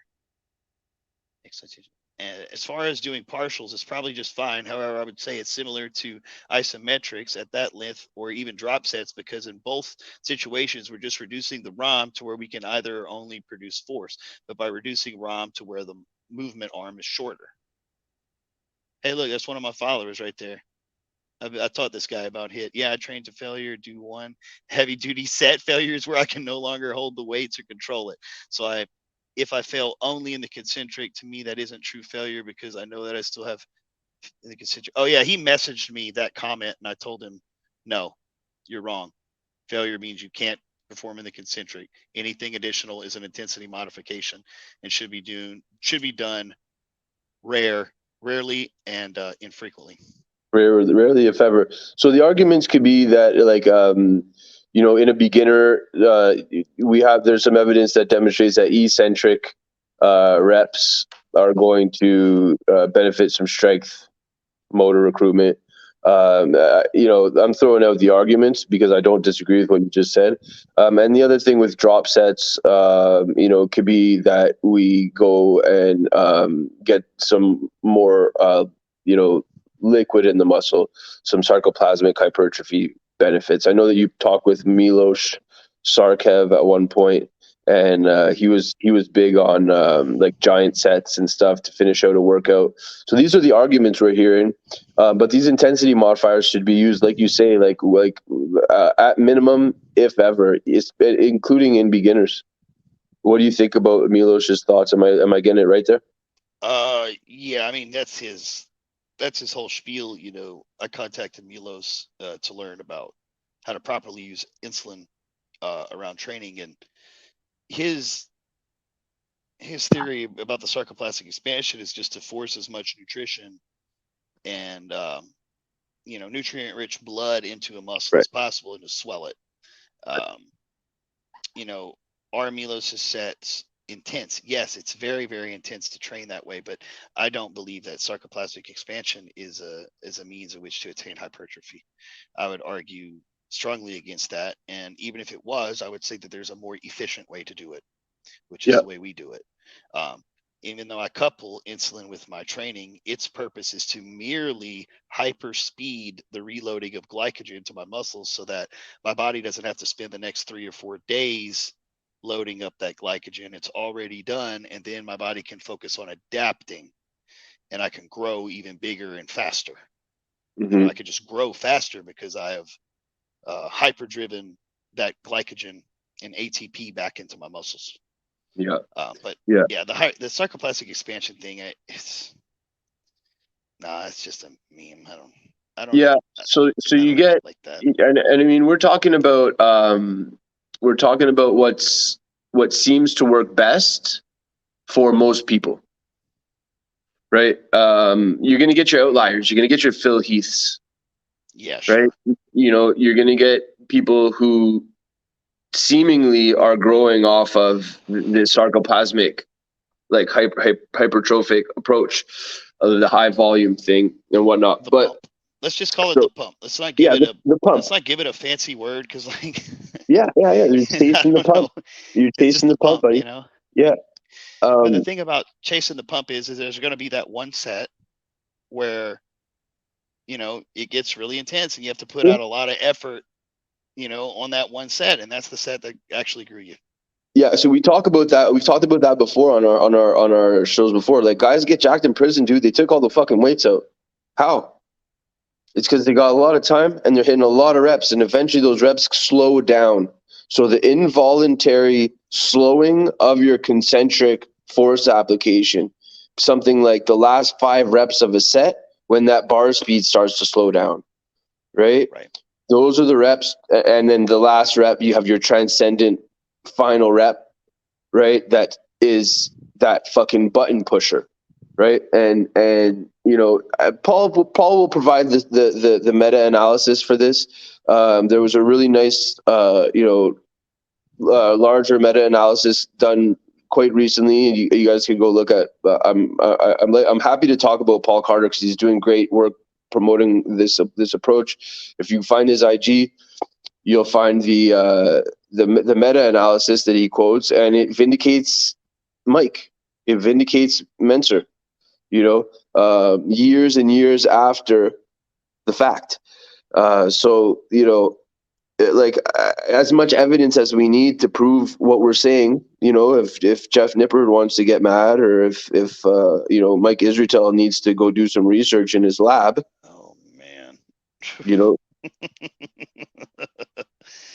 I just, you know, I don't even wait on these meta-analysis, and for me, I don't need these data and these experiments to validate the theory, because I don't know of a case when logic has been disproven in the lab. Can you think of one? Like where you came to a logical conclusion and somehow the science just told you were wrong. There's research that leads you to believe these things are true based on, you know, whatever, whoever's interpretation, you know, but like, I don't, should we care? Should we listen? The science happens in the gym while you're training. Yes, I have my theory and I perform the scientific method to test my hypothesis, and I analyze my data and it confirms my theory to be true. And I do this every time I go into the gym, and my clients do it every time they go into the gym, and anybody I teach, you know, in a consult, this is what they go on to do. We're performing science, you know, just because I didn't hook a bunch of machines up to a muscle. Yeah. You know, it's natural science. It's natural science, the way science used to be performed in the classic era, right? Before our institutions were shittered up with a bunch of fools, people who don't have the best interest of the public at heart. And Absolutely. So argue with me on that. Please try and convince me that our institutions are not fully compromised, and that our universities and our kinesiology departments aren't being funded by people who don't who actually give a shit. However, I was saying that they don't give a shit about you is what I'm trying to say, right? So if you can't figure out how to get it done on your own, go find somebody who knows how to get it done for you, right? If you're going to consult some studies and this and that, bro, may as well go get your toe shoes and tie your hair up in a man bun. Yeah. You know what I'm saying? Yeah. The same industries, you know, the medical industry, you know, where no one can even keep the Hippocratic Oath. Hey, listen, man. Listen, when they came out, like COVID, you know, I like, you know, that didn't go over too badly, did it? Right? Everybody was fine. It didn't cause controversy or anything like that, right? Holy fuck! These people don't care about you. They don't have your best interests at heart. Putting this out there, you know, it's the biggest clincher for what we're talking about in terms of compromised institutions, pharmacology, blah blah blah blah blah. The food industry. Find me an industry that's clean, that's free of this shit. Find me a university department in any of the sciences at this point that is not fully compromised, right? So where does it happen? Where's the good stuff happen? Natural sciences out in the field. Yes. Isaac Newton. People exercising logic Yeah. and Yeah. drawing it out to its end. 100%. Think with your Nailed it. mind. Think with your mind. Go apply the science out in the world, right? Our boy Isaac Newton had the little apple drop on his head. My guy, that you can't measure that. That didn't happen in a meta-analysis. You know what I'm saying? So innovation, confirmation of theories, these types of things happen in the application. And nerds can get mad. Go get mad, nerds. It's cool. You're still a nerd. Yeah, bro. I think we kind of covered a lot of the stuff we wanted to chit chat about. It's nice to be back, man. We've been in the habit of taking too long of hiatus. Lately, Physique Friday will come back very soon. Hopefully, IconoCast is going to get back on a schedule. We're going to get into the double digits amount of episodes eventually. I'm excited, man. I'm so happy to be recording this, man. This is absolutely a labor of love, man. I love this shit. Yeah, Love dude, it. it's very I love it, wonderful, man. I've been waiting. You and I are immersed in this stuff every day, right? It's our lives, right? And like there's a lot of people out on the interwebs that they can say the same. I think everybody, regardless of whether they're right or wrong or dumb or smart or whatever it is, shares a passion. So it's nice to get out there and participate, get out there in the mix, and be on Kick. Kick is up and coming. I'm excited to be on a platform, and hopefully, IconoCast is going to grow with that new platform. It's absolutely going to grow, man. No doubt about it. We're going to grow. Yeah, linear progress, folks. Linear progress. Right. We won't adjust our frequency too much. No, that's it. Less is more. Harder is better.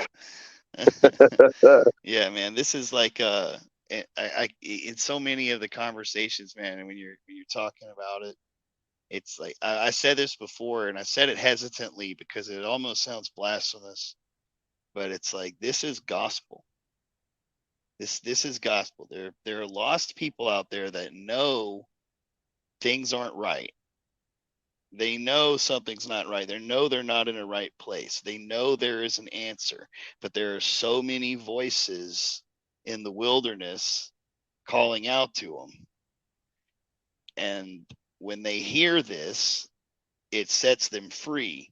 The chains of bondage are broken. They can understand, they understand their place. They understand how the world really works. They're enlightened.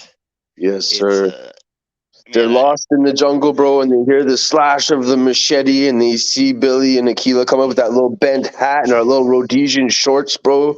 You know what I'm saying? Right there to pull them out of the quicksand, bro. Hell yes.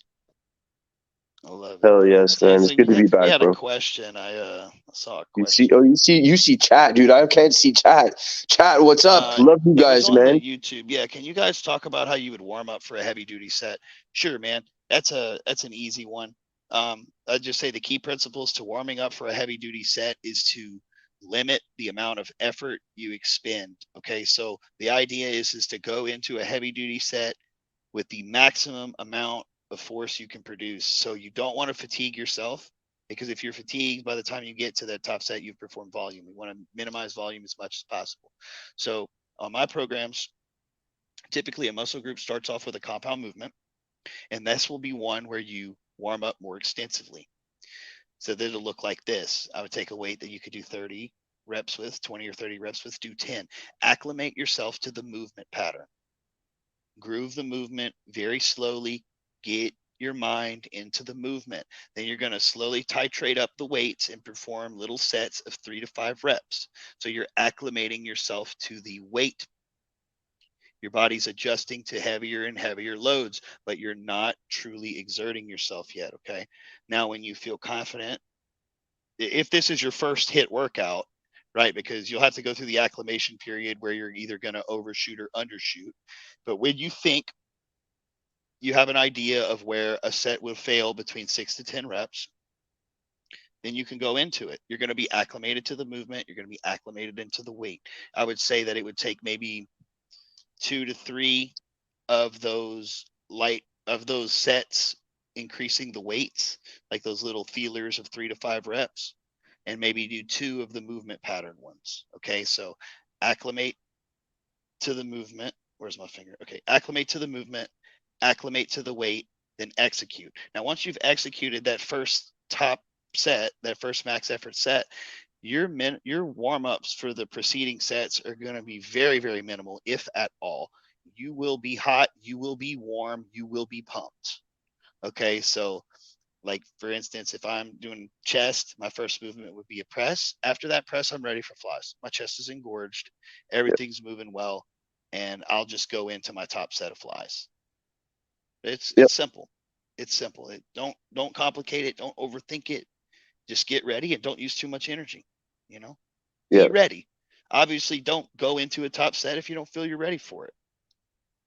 Simple as, man. That's it. Deadlifts seem to be the one where people end up pulling it, like moving the most weight, right? And so that's like, I think to me, like the best example of like what you're talking about in terms of exposing yourself to a certain amount of weight, acclimatizing on the way up to your top set, right? So, not a lot of people are pulling a plate, but maybe you open it if you're pulling around 315, let's say, you open up with a plate, 185, 225, 275. How many total reps over the course of that?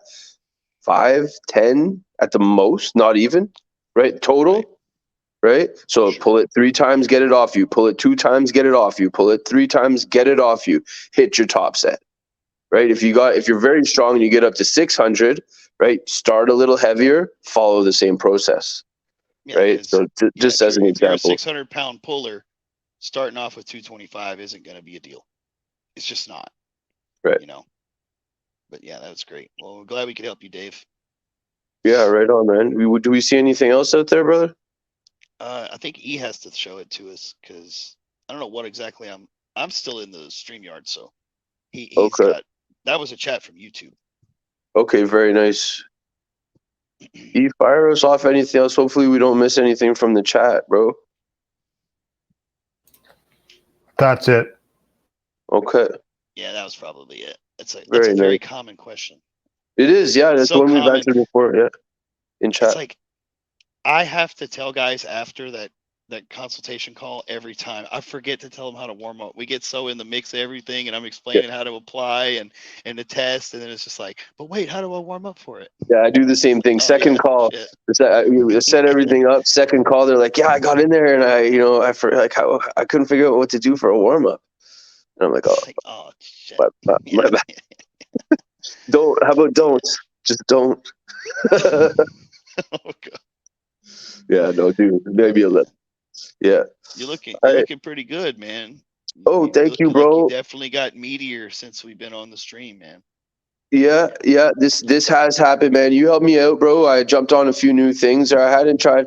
I've been on TRT for a lot of years and stuff like that. But I'm kind of like a beginner when it comes to stacks and stuff like that. So you helped me out. I've done some MPP in the past. I didn't feel great on that stuff, man. And I think like you were saying, there's a few different reasons for that. But maybe you could tell us about what that is. But I jumped on the Masteron recently with my regular lowish dose of TRT, and boy, do I feel top shape. Back up to 210, getting leaner. I was a little fluffy, without the last time I was really happy with where my physique was at. I was running some Anadrol, and I just come off the Anadrol, and I was working construction and running HIIT at the same time. So my activity levels were way higher all day, but I couldn't get my weight up, dude. I'm like probably 10 pounds heavier than I was then. Right now, strong and stronger by a really good fair bit. So I think that's an interesting segue into a little bit of pharmacology talk. Now, I'm not going to get into the weeds on like the extreme details of pharmacology, but it's just the principle. So you feel better being on Masteron than being on Nandrolone, which is the primary change I suggested you do with your cycle moving forward. That's right. Yeah, that's right. Those two compounds are going to like have the exact opposite effects on that area that makes you feel bad. So Masteron actually covers those receptors and has a little bit more of an androgenic load. So you get the boosts of the androgenic effects. So that's the heightened mindset, the feel good feeling, plus those progesterone and those the prolactin and the estrogen receptors are already binded to, so they're not going to aromatize like they would previously. So you're going to just have less negative hormone impact, and you're going to get all the benefits of just feeling good. And I am a firm believer that feeling good, just that simple thing, just feeling better, is going to translate to training. And when it translates to training, it's going to translate to all other areas. So the difference, like Anadrol, which is notoriously, A bombs 50s, are like very, very potent and very, very strong. And people report getting really strong on them and gaining a lot of weight really quickly.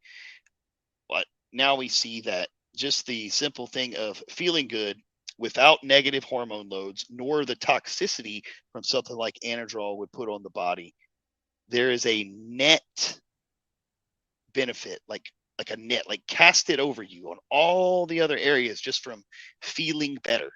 There's no question there, buddy. Yeah. I feel better than I felt in probably 3 years.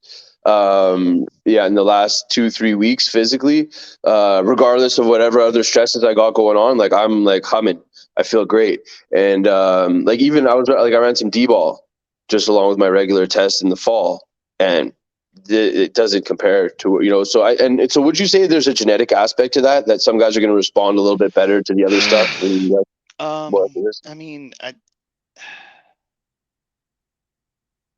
kind of want to just say yes off the bat, but it seems that everybody I've kind of like used my little approach with, it's benefited them. Yeah, I think we all have different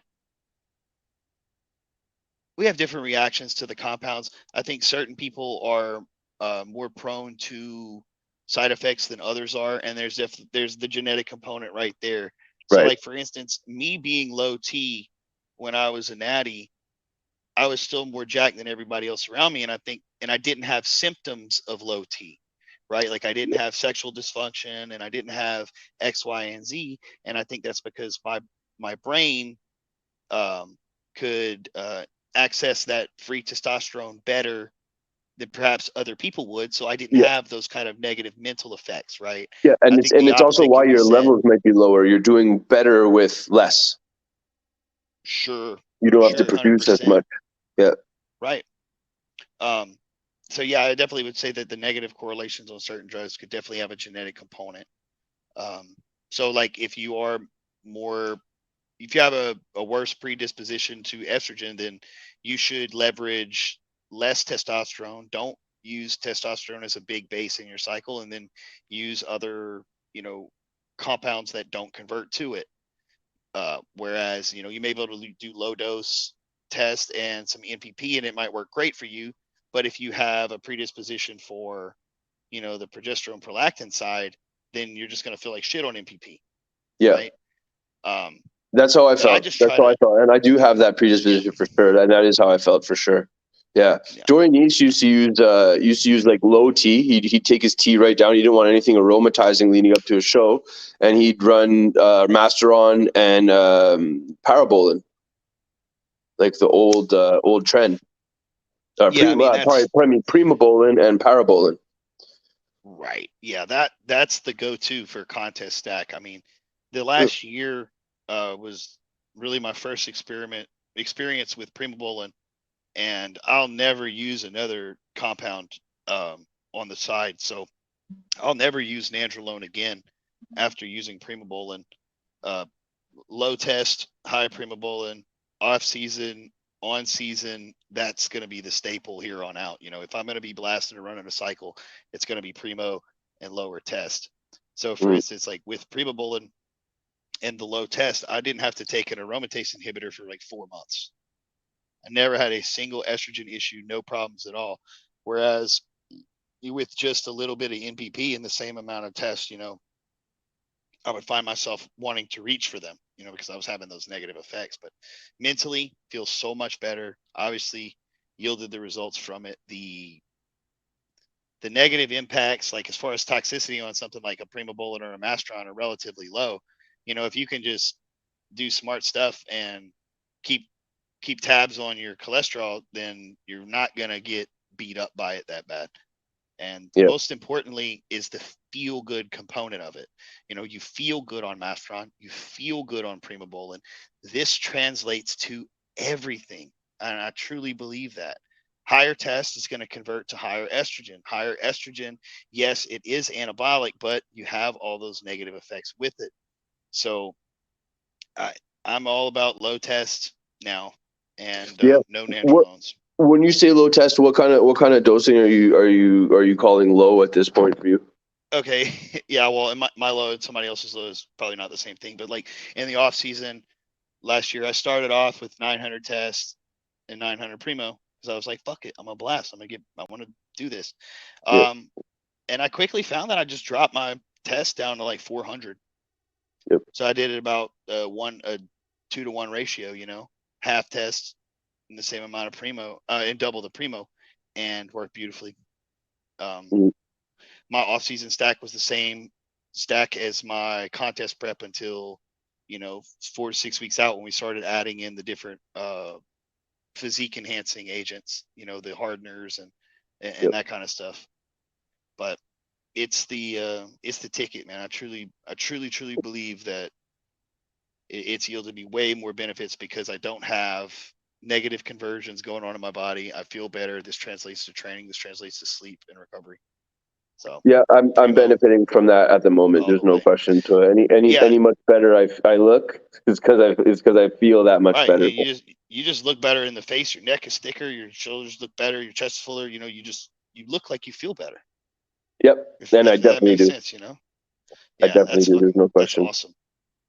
So yeah, my That's all. approach to Shout out drugs to you for that. is that now. It's using the most low impact compounds that produce a positive androgenic experience, you know, that don't have heavy conversions, you know. And there's a time and a place to utilize things that are harsher, you know. If you have a competition coming up, or, you know, or a strength event or something like that, then those other things can be used. But I don't ascribe to X compound builds more muscle, Yeah, because compounds aren't what's going to stimulate my adaptive response. And ultimately it's time and nutrition and it's rest time and nutrition that allows my body to grow that. So what I want to do is I want to use things that are going to increase my experience from day to day and my output in the gym. yeah, based off the Simple dose, as. right? Based off the training doses, right? So it's like this is where we were talking about in the beginning. To bring it back around a little bit, is we're underestimating the impact of the training dose, the appropriate dosed out amount of stimulus, right? No less, no more than what is necessary to get that process kicked off as you described, and get you, you know, replenishing, recovering, and get you back in, hit it again. Yeah, it's 100% on. Yeah, that's it. That's basically it. Yeah. Simple stuff, bro. Simple stuff. More Gold. is not better. No. More is not better. No. Sorry, Dave. Sorry, Big DVG, Big Dave Goggins. You know, conquer your inner Yeah. bitch all you want, bro. But you don't look good, my guy. Bottom line, you look like you're hurt. You're hurting. You know, you look mad. You're hardcore. You're way more hardcore than me, man. I'm Yeah, not you're that more guy. hardcore. Yeah, and like how, like, dude, yes, like you are. You're gonna carry the boats, bro. You're carrying the fucking canoe, my guy. Like for sure. You know, you're hardcore as fuck. But you know what? We live in the world, bro, and people just want to feel good, man. They want to feel their best, look their Yes. best. That's our job, right? Like, you know, if you want to be in the military, that's a different story, bro. Go train that way. That's cool. You can get there. Like, no denigration. But man, you know, anyways, it's enough. Jocko Willing's gonna send a team kick in my door, bro. Wake me up at 2:15. It's gonna be bad for me, my guy. Fucking shove a green juice in your face. You know, You're gonna run bring me 20 out to miles. train Then you're gonna jujitsu. lift. Yeah, throw me in a Yeah. rear naked choke at 3:30 after I wake up at 2:15. You know. Oh man. This is the Anyway, takeaway, bro. guys. It's not about that hardcore mentality. You just need to know what to do, when to do it, and how to do it. Yeah, You and when don't you're have doing to. it, get Oh yeah, it's fucking gonna get serious. hardcore. Yeah. Don't Oh worry. yeah. Yeah, Don't you'll worry. get your There's the hardcore opportunity. point. Yeah. And you get to save all that hardcore, and you get to pinpoint it and laser focus it into one piece, one spot in time where you put it all out in that one spot. And then the rest of your time, you can be a normal dude. That's it. Just This guy transcend says he woke up at 1 a.m. and ran 6 million miles today. it. Well, God bless you, bro. according to my math, man, that doesn't sound possible. I think It's a you may little have fishy. ran around like max 225 to 275,000 miles. Maybe three. No way you maybe got to 6 300,000. million. 300,000? That sounds a little much, honestly. A little high end, yeah. Yeah, it's kind of on the high side of things, man. It's just something's not right about that number. So it just made me think of a few of our friends. But you think we're gonna be able to get our boy Weckenball out here, have a little chit chat with us? I've definitely mentioned it to him. Hell I'm yeah. sure he would love to be on the show, man. He's a really cool, down to earth guy. He's got a lot to offer. Weck is an amazing character. He's a man. He's not just a character, but like Weck has some great insights on what it is to be a man. Great As a athlete. person and an athlete for sure, and skilled. This dude is a master tradesman. Most people don't know that. Pro skater, comedian, content creator. He's had it all and could have made a living producing content, but chose to step away from a scene that he didn't like, that was corrupted and shoddy and obfuscated and self-serving, to do a man's work, to work a trade. So I've Love talked it. to him about it before, and then we kind of had our issues where we kind of had to take a hiatus, but I'll definitely holler at him, man. I'd love to have him on the show. Yeah, it would be great, man. It would be great to have a chit chat with Awesome, Weck. dude. So yeah, show it to the Kick family. Show it to everybody watching on YouTube, HDFC, Judgment Zone, the homies, the boys, the bros, Physique Friday channel, Heavy Duty Fitness Club channel. Big love. My heart goes out to Sarge. That's our good brother, bro. And we won't elaborate any further than that. But all our love is there, bro. Our thoughts and prayers are with you and your wife and your beautiful little girls. So yeah, man. Hearts are heavy these days. June 10th was yesterday. It marks the anniversary of the passing of Daddy Mike, as well as one of our good uncles. Yeah, Uncle Theodore Theodore. Kaczynski. Yeah. So two men that had revolutionary and thought-provoking ideas. Yeah. That had a lot of impact. Yeah, and definitely learned some things from Kaczynski, even though that sounds like I should be on an FBI watch list. But yeah, well, listen, these are people that are clearly impacted by the world that we live in very profoundly, right? And in very and Mike had his trouble, right? Mike had his personal issues. So in very negative ways, the status quo and the things that maintain it. Two examples of brilliant men who were very negatively impacted from it. And so I think the lesson to take away there for everybody, that's in the gym every day trying to improve themselves, is that, tethering yourself down to your loved ones, your family, the world you live in, and the things that matter most, in that regard, is going to be what gets you through the negative impact that the environment can potentially have on you. Because it's not that healthy out there, folks, so you got to make it healthy in here. You know what I'm saying? And a person who's healthy in here can bring in other people. Isolationism is the enemy. That's it. You're not It's alone. not just about you. It's not just about me. It's not just about Bill. It's not about us as individuals, right? It never is going to be, right? We bring our best self out to the world, and that's, so we have the obligation to create that person, You know, so that's what we're trying to do every day, fam. So get out there, get it done. We're all gonna make it, bros. Back to the gospel. Be a light. Don't put a basket on top of your candle. Shine. Draw them near. That's what it's all about. Yes, sir. In order to train as hard as possible, you must retain a clear image of your purpose. Once your goal is sharply but realistically defined, all that remains is carrying out your plan. Don't, however, worry about your individual potential. Potential is only the expression of a possibility, something that can be assessed accurately only in retrospect. In other words, you'll never know how good you might have become unless you try. So let's get with it.